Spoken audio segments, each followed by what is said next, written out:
Are you creating content ba to please others? Or are you creating content to just be yourself?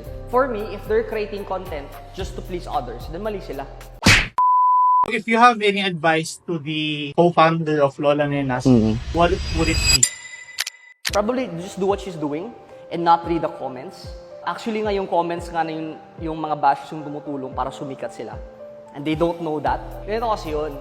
Are you creating content ba to please others? Or are you creating content to just be yourself? For me, if they're creating content just to please others, then mali sila.